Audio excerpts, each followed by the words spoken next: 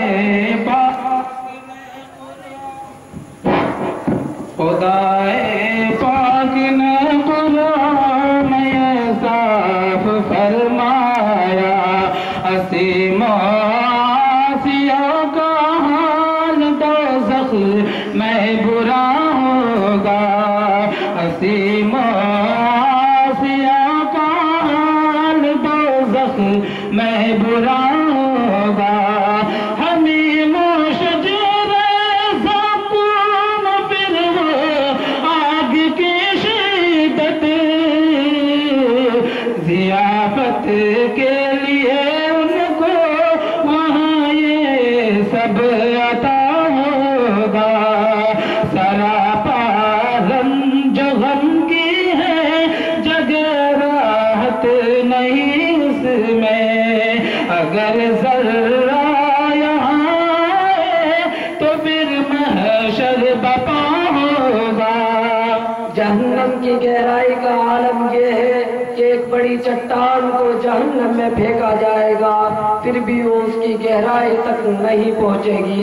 وبه قال حدثنا عبد بن حميد قال حدثنا حسين بن علي الجعفي عن فضيل بن عياض عن هشام بن حسان عن الحسن أنه قال عتيبة بن غزوان رضي الله عنه وعنهم على منبرنا هذا منبر المصاد عن النبي صلى الله عليه وسلم قال إن الصخرة العظيمة لتلقى من شفير جهنم فتهوى 70 عاما وما تفضي إلى قرارها۔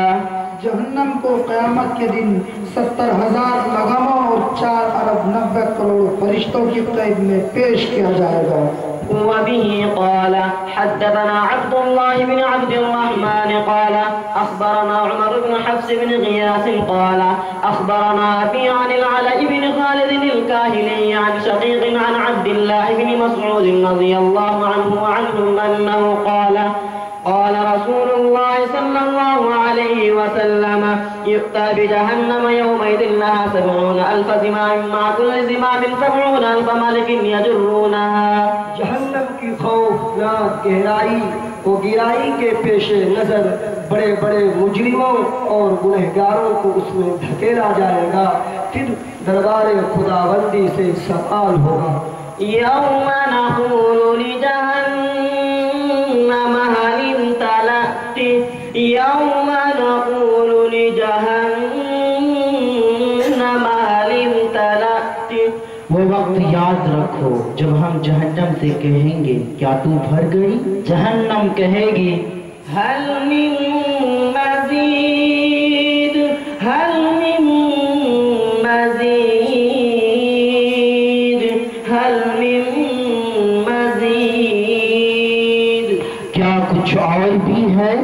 ان تمام پیش گوئیوں کے باوجود موت کے خطرے سے غافل کس قدر انسان ہے، موت کے خطرے سے غافل کس قدر انسان ہے، کیا عاقل کیا دانا اور کیا نادان ہے۔ جہنمی اللہ سے 5 سوال کریں گے۔ پہلا سوال کرتے ہوئے جہنمی کہے گا فاعترفنا بذنوبنا فهل إلى خروج من سبيل۔ اب ہم اپنے گناہوں کا اعتراف کرتے ہیں تو کیا ہمارے دوزخ سے نکلنے کا کوئی راستہ ہے؟ رب العالمین کی طرف سے جواب دیا جائے گا ما تعبدون من دونه إلا أسماء سميتموها أنتم وآباؤكم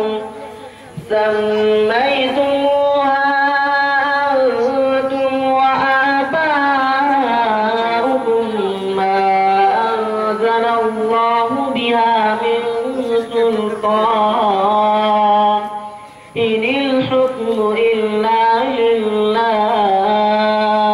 اس کے سوا جس کی تم عبادت کرتے ہو ان کی حقیقت چند ناموں سے زیادہ نہیں ہے جو تم نے اور تمہارے باپ داداؤں نے رکھ لیے ہیں۔ اللہ نے ان کے حق میں کوئی دلیل نہیں اتاری۔ حاکمیت اللہ کے سوا کسی کو حاصل نہیں ہے۔ جہنمی گناہوں پر افسوس اور اعمال صالحہ کی امید میں دنیا میں واپسی کا سوال کریں گے۔ ربنا أبصرنا وسمعنا فارجعنا نعمل صالحا إنا موقنون۔ ہمارے پروردگار ہماری آنکھیں اور ہمارے کان کھل گئے، اس لیے ہمیں دنیا میں دوبارہ بھیج دیجیے تاکہ ہم نیک عمل کریں، ہمیں اچھی طرح یقین آ چکا ہے۔ رب العالمین کی طرف سے جواب دیا جائے گا فذوقوا بما نسيتم لقاء يومكم هذا۔ اب جہنم کا مزہ چکھو کیونکہ تم نے اپنے اس دن کا سامنا کرنے کو جھٹلا دیا تھا۔ جہنمی دعوت انبیاء کو قبول نہ کرنے پر اظہار افسوس میں تیسرا سوال کرتے ہوئے کہے گا ربنا أخرنا إلى أجل قريب نجب دعوتك ونتبع الرسل۔ اے ہمارے پروردگار ہمیں تھوڑی سی مدت کے لیے اور مہلت دے دیجیے تاکہ ہم آپ کی دعوت قبول کر لیں اور پیغمبروں کی پیروی کریں۔ رب العالمین کی طرف سے جواب میں کہا جائے گا أولم تكونوا أقسمتم من قبل ما لكم من زوال۔ ارے کیا تم لوگوں نے قسمیں کھا کھا کر پہلے یہ نہیں کہا تھا کہ تم پر کوئی زوال نہیں آ سکتا؟ جہنم سے چھٹکارے کی درخواست کرتے ہوئے جہنمی کہے گا ربنا أخرجنا نعمل صالحا غير الذي كنا نعمل اے ہمارے پروردگار ہمیں باہر نکال دے تاکہ ہم جو کام پہلے کیا کرتے تھے انہیں چھوڑ کر نیک عمل کریں۔ رب العالمین کی طرف سے جواب میں ارشاد ہوگا أولم نعمركم ما يتذكر فيه من تذكر وجاءكم النذير بھلا کیا ہم نے تمہیں اتنی عمر نہیں دی تھی کہ جس کسی کو اس میں سوچنا سمجھنا ہوتا وہ سمجھ لیتا اور تمہارے پاس خبردار کرنے والا بھی آیا تھا۔ 5ویں دفعہ اعتراف بدبختی کے بعد سوال کرتے ہوئے جہنمی کہے گا ربنا غلبت علينا شقوتنا وكنا قوما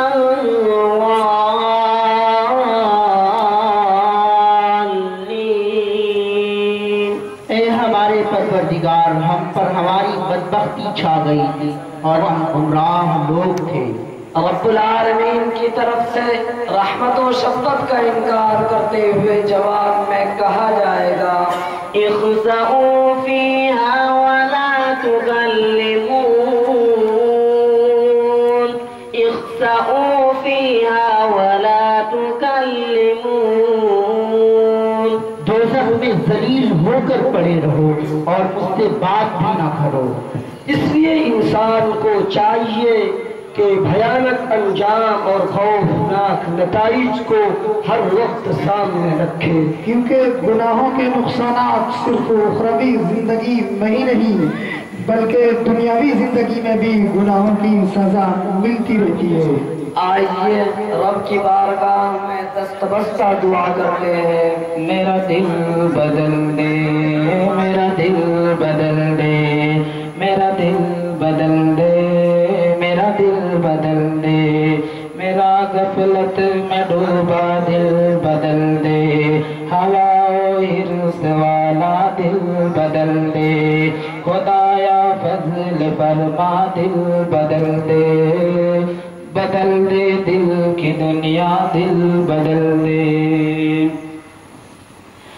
سہل فرما مسلسل یاد اپنی، خدایا رحم فرما دل بدل دے، پڑا ہوں تیرے در پہ دل شکستہ، رہوں کیوں دل شکستہ دل بدل دے، تیرا ہو جاؤ اتنی آرزو ہے، بس اتنی ہے تمنا دل بدل دے، میری فریاد سن لے میرے مولا، بنا لے اپنا بندہ دل بدل دے، میرا دل بدل دے۔